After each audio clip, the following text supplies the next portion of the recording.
Jadi suatu sistem komputer gitu. Jadi SIG itu suatu atau bagian wadah atau softwarenya, bagian komputernya untuk melakukan analisis, melakukan integrasi. RML Talks. Let's get talks.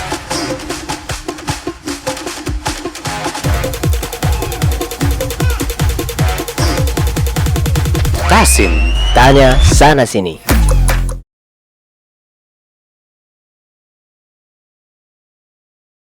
Yang perlu diperhatikan keterampilan dan keahlian apa yang teman-teman harus miliki kayak gitu di bidang pemetaan. Cukup menarik sih. Dan emang ya itulah namanya pekerjaan ya, Mas Fauzan, pasti ada resikonya. Pastinya. Ada juga tanggung jawab kita. Benar. Dan yang tadi sebutkan ya mungkin itu bagian dari sisi positif seperti itu ya, sisi positif, dan teman-teman bisa keluar dan lain sebagainya ya. Tapi kita harus siap ya dalam bidang apapun, segala resikonya kita terima. Benar sekali. Ini Mas Fauzan, saya penasaran sih, mungkin tadi ada beberapa yang sudah dikatakan ya sama Mas Fauzan, tapi saya pengen tahu lagi nih alasan sebenarnya nih berkecimpung di dunia pemetaan nih apa sebenarnya Mas Fauzan? Saya mungkin dari awal. Dari awal emang kebetulan waktu pada saat kuliah dulu itu emang saya senangnya ke peta ya. Punten nih sebelumnya, kalau saya dengar dari kakak tingkat ya Mas Fauzan sebelumnya di geodesi ya? Ya benar. Itu teman-teman. Saya ini dulu SMK-nya survei dan pemetaan. Jadi akhirnya saya masuk ke geodesi untuk melanjutkan S1-nya, tapi ya mungkin di geodesi saya kurang, ya nggak tahu ya, mungkin bukan atau passion saya atau gimana. Akhirnya saya memutuskan untuk pindah setelah 1 tahun di geodesi.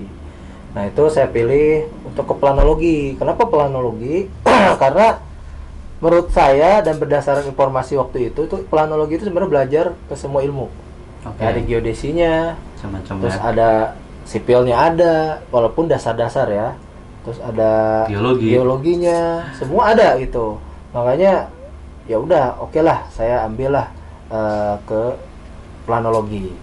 Saya ikutin segala macam, ternyata oke lah. Tapi begitu itu ada masuk lebih senang ke dunia petanya. Yang saya tadi bilang tadi kan, dulu itu masih menggunakan softwarenya AutoCAD.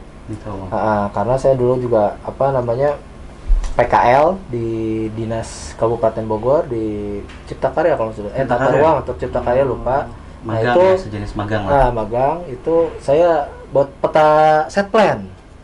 Disuruh buat peta set plan. Nah di situ saya belajar terus dari AutoCAD, terus belajar ArcView, terus kemudian belajar Map Info. Dari situ ya. Begitu itu saya ketemu dengan namanya Mas Bowo, itu angkatan saya juga. Dia 2000. Kalau di geodesi kan saya waktu itu 2000, Mas Bowo di 2000 juga. Planologi jadi kakak kelas saya sekarang. Akhirnya saya diajak bergabung untuk istilahnya bersama-sama lah ikut bareng di konsultan. Nah, kebetulan saya lebih senang ke pemetaan. Jadi saya dari tahun 2010 sampai sekarang itu terus ke pemetaan. Makanya saya sebenarnya nggak tertarik ke selain pemetaan. Makanya emang ya mungkin passion saya di situ gitu. Iya benar. Jadi mungkin ya ya bagi saya tuh pemetaan ya itu saya bilang tadi Den, Mas Den itu jadi bahwa tidak hanya di atas meja tapi bisa keluar. Itu yang agak lebih nilai plus buat saya seperti itu. Kan monoton kalau hanya di depan meja, di atas meja gitu kan. Benar. Stres juga kan. Kiri kanan tembok-tembok gitu kan. Dan lebih enak kan kita refresh gitu seperti itu. Wah, luar biasa. Makanya alhamdulillah dari 2010 sampai 2021 konsisten dengan profesi itu. Nah, itu luar biasa teman-teman ya, dari mulai emang passionnya di situ, ketekunan Mas Fauzan ini di bidang pemetaan sampai saat ini yang membuatnya ahli seperti itu, bisa lah di bidang itu dan bisa berbagi ilmunya kepada adik-adiknya, kepada junior-junior yang lain ya. Maka dari itu mungkin ya hikmahnya ya kita semua sebenarnya bisa ya Mas Fauzan ya, bisa mempelajari sesuatu asal fokus dan konsisten di bidang tertentu seperti itu. Terus semangat. Siap, terima kasih. Oke, lanjut. Oke, Mas Fauzan ini pengen nanya juga nih perbedaan antara SIG ya dengan pemetaan. SIG kan kalau yang saya pelajari sistem informasi geografis gitu ya, SIG atau GIS lah ya, Geographic Information System. Perbedaan SIG dengan pemetaan seperti itu. Mungkin bedanya apa sih gitu? Ini mungkin ada pertanyaan juga sih yang komen di bawah. Sebenarnya bedanya apa yang membedakan? Ya, SIG itu sebenarnya sistem informasi itu bagian dari pemetaan pastinya ya. Jadi suatu sistem komputer gitu. Jadi SIG itu suatu atau bagian wadah atau softwarenya, bagian komputernya untuk melakukan analisis, melakukan integrasi, terus memvisualisasikan. Itu menggunakan software namanya sistem informasi geografis. Sistemnya jadi mengolahnya. Jadi di situ data-data yang bisa ditampilkan itu kan ada data vektor dan ada data raster, ya kan? Ya pasti kalau data vektor itu yaitu salah satunya berupa titik, polyline dan polygon. Terus kemudian data raster itu salah satunya bisa jadi foto udara ataupun citra satelit. Nah itu saling berkaitan kan antara data vektor dan data raster. Nah itu yang tadi saya bilang juga bahwa dulu data rasternya itu pada saat zaman dulu digitizer-nya itu media digitizer-nya itu yang bagian dari data raster zaman rasternya terus malah dibilang bisa gitulah gitu. Cuman tetap pada saat dulu sudah ada data vektor itu yang dihasilkan. Cuman dulu softwarenya masih ArcView atau ArcInfo, belum ArcGIS. Seperti itu. Dalam perkembangan semakin kesini ya, semakin canggih, semakin sangat mudah ya digunakan oleh makanya sekarang software sistem informasi sangat banyak sekali software. Iya. Berarti ketika kuliah memang ada mata kuliah pemetaan ya, Mas Fauzan? Memang ada mata kuliah pemetaan. Mata kuliah pemetaan itu hanya sebatas teori, tapi tidak ada prakteknya semacam ya. Kalau saya dengar kalau setelah angkatan 2008 2010 pada saat zamannya Mas Bowo itu yang ngajar menjadi dosen di itu udah diaplikasikan. Sebelumnya itu belum ada. Tidak ada. Waktu di zaman saya itu tidak ada namanya pembelajaran atau mata kuliah yang sekaliguskan dengan praktek menggunakan software. Praktikum lah ya. Itu tidak ada. Oh iya. Berarti itu perbedaannya ya, ketika di angkatan saya itu selain teori juga ada teman-teman praktiknya ya, benar. Gitu. Memang pertama dari manualnya juga diajarkan, tapi dari softwarenya juga tetap diajarkan gitu. Benar. Oke. Berarti selebihnya Mas Fauzan mendalami sendiri seperti itu ya. Dan beriringnya waktu dengan proyek yang ada akhirnya belajar dari dari kegiatan-kegiatan yang ada ya. Karena menurut saya kalau misalkan belajar otodidak sendiri lebih cepat dapatnya kebanding dengan belajar. Maksudnya gini, kita teori tanpa melakukan praktek itu agak susah. Tapi kalau belajar sambil bekerja itu lebih baik. Kenapa begitu? Karena biasanya permasalahan atau kesulitan itu didapatkan pada saat di dunia kerja sambil bekerja, dibandingkan kita hanya melihat modul buku, caranya begini. Tapi beda dengan kalau kita sambil bekerja. Itu sudah pasti lebih lebih menyerap dibandingkan kita hanya melihat modul gitu, atau hanya melihat istilah latihan segala beda.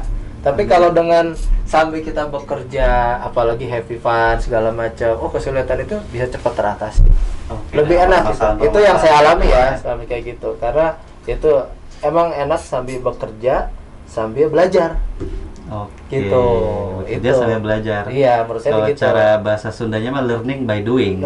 Gitu. Luar biasa Mas. Cerita nama gitu. Iya. Orang Sunda. Mohon.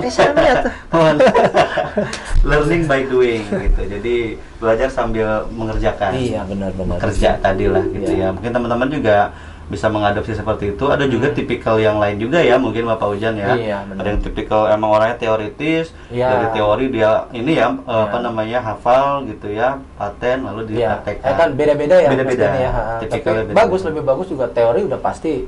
Itu teori itu ada ilmu dasar yang harus kita pahami dulu. Kita bisa praktek tapi tidak ada teori aja percuma juga. Betul. Iya, tapi harus teori dulu baru dipraktekkan. Seperti itu. Oke, setuju banget, luar biasa banget teman-teman ya. Ilmu baru apa yang Mas Fauzan pelajari ya selama di konsultan ini? Mungkin bisa bagian dari pemetaan itu atau di luar dari pemetaan. Apa kira-kira ilmu-ilmu baru yang kalau mungkin pelajari? Ilmu baru saya selalu berhubungan dengan pemetaan ya. Saya dulu terkait hanya pemetaan. Ya istilahnya softwarenya pakai ArcGIS segala macam. Nah sekarang kan ada muncul baru kan, ada software lagi. Apalagi sekarang udah masuk ke UAV ya, pemetaan foto udara. Nah itu saya sebenarnya antusias waktu itu, senang gitu. Saya sempat menjadi pilot drone-nya itu. Itu cukup menarik juga. Kenapa cukup menarik buat saya? Karena ya kita seperti mengendarai UAV dan dihasilkan itu pemetaan 2 dimensi yang lumayan bagus hasilnya. Nah itu kan ada proses pengolahannya. Jadi itu ilmu, menurut saya ilmu yang baru buat saya gitu. Nanti dari situ berkembang lagi dari pemetaan foto udara, nanti dibuat yang tadi kita disampaikan ada 3 dimensi. Nah itu kan bisa dibuat sampai di situ. Makanya setelah itu dari 3 dimensi ada prosesnya sampai ke terakhirnya sekarang lagi musimnya WebGIS. Nah itu perkembangannya sampai sekarang. Perkembangan sekarang output yang dihasilkan pasti sampai ke WebGIS. Nah itu zaman sekarang itu pemetaan itu kalau hanya di 2 dimensi itu kayaknya kurang bagus ya. Bukan kurang bagus ya, istilahnya kurang lengkap atau ya itulah istilah. Jadi harus output yang lebih menarik ya, menarik gitu ya.